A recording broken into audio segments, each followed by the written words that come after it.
दोस्तों, एक बहुत शानदार कहावत है जो ये कहती है कि व्यक्ति एक दुकान है और जुबान उसका ताला। अब जब ये ताला खुलता है तब पता चलता है कि दुकान किसकी है। दुकान सोने की है या फिर कोयले की।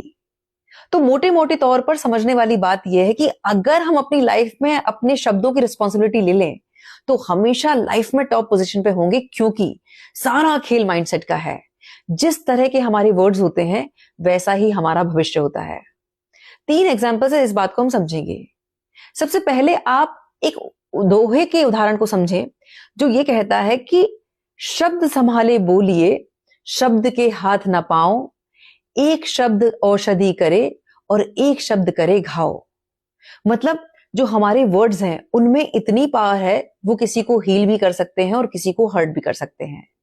तो हमें अपने शब्दों की जिम्मेदारी लेनी है अगर लाइफ में हमें ग्रोथ चाहिए। अब एक एग्जांपल हम लेते हैं कि कोई व्यक्ति हमारे पास आके अगर अपना कोई क्रिएटिव आइडिया शेयर करता है तो जो लूजर माइंडसेट का व्यक्ति है वो जवाब देता है कि इससे ज्यादा घटिया आइडिया तुम्हें नहीं मिला, कितना वाहियात आइडिया है तुम्हारा। पर जो लीडर माइंडसेट का व्यक्ति है वो ये कहता है कि तुम्हारा आइडिया तुम्हारे हिसाब से अच्छा हो सकता है, लेकिन मुझे तुम्हारी काबिलियत पे पूरा भरोसा है। तुम थोड़ा सा समय और लो और मेडिटेट करो और मुझे विश्वास है कि तुम और भी क्रिएटिव आइडिया पे काम कर सकते हो।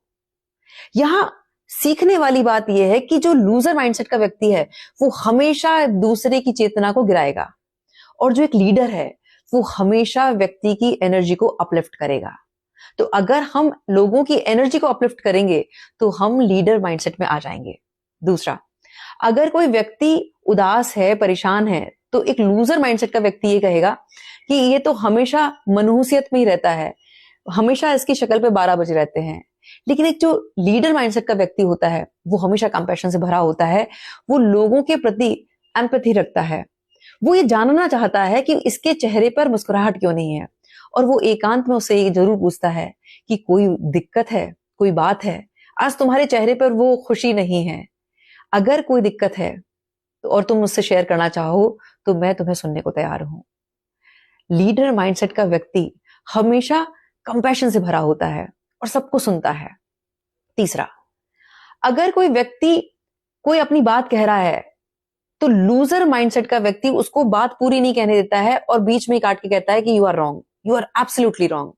लेकिन लीडर माइंडसेट का व्यक्ति ये जानता है कि सबका अपना अपना दृष्टिकोण है, तो वो ये कहता है कि इस विषय में मेरी सोच ये है, मेरा अनुभव ये है, आप अपनी जगह सही हो सकते हैं लेकिन मेरा मानना ये है क्योंकि मेरा अनुभव ये रहा है। सारा खेल अगर हम देखें तो शब्दों का है और भाषा का है। अब दोस्तों, आप ये देखें कि हर व्यक्ति के जीवन में एक समय ऐसा आता है जिसे आइसोलेशन पीरियड कहा जाता है, जिसमें लोगों को लगता है कि उसे सबने छोड़ दिया।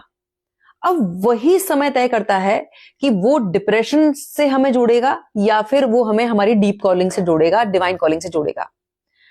उस समय जो व्यक्ति ये सोचते हैं कि लोग मुझे छोड़ के चले जाते हैं, मेरा कोई नहीं है, मैं अकेला हूं, लोग मुझे धोखा देते हैं, तो वो अननोइंगली डिप्रेशन की ओर चला जाता है। पर जो व्यक्ति उस अकेलेपन से दोस्ती कर लेता है, वो स्वयं को जानता है, वो अपनी डिविनिटी में आ जाता है, वो अपनी दिव्यता के साथ जुड़ जाता है, क्योंकि वो अब एकांत में है और एकांत से जुड़कर व्यक्ति हमेशा क्रिएटिव हुआ है। इस बात को हमें याद रखना है कि भीड़ से जुड़ोगे तो भीड़ बनोगे, एकांत को चुनोगे तो एकलव्य बनोगे। तो हमारे हाथ में है कि हम किसे चुनते हैं। और अंत में मैं ये कहना चाहूंगी कि सारा खेल जो है वो शब्दों के फेरबदल का है। आपके शब्द में अगर आप थोड़ा सा फेरबदल कर लें तो जीवन की दशा दिशा अपने आप बदल जाएगी। जैसे एक सेंटेंस लेते हैं जिसमें एक व्यक्ति कहता है कि काफी अकेला हूं मैं, और दूसरा व्यक्ति कहता है अकेला ही काफी हूं मैं। शब्द वही है लेकिन फेरबदल है, और फेरबदल होते ही सारा उसका जो सेंस था, वो पूरी एनर्जी थी, वो चेंज हो गई। इसीलिए कहा जाता है कि शब्दों के इत्तेफाक से बदलाव करके देख, तू देख कर ना मुस्कुरा, बस मुस्कुरा कर देख। अपने शब्दों को चेंज करें, जिंदगी अपने आप आपकी बदल जाएगी। बहुत बहुत आभार, नमस्कार, जय श्री राम।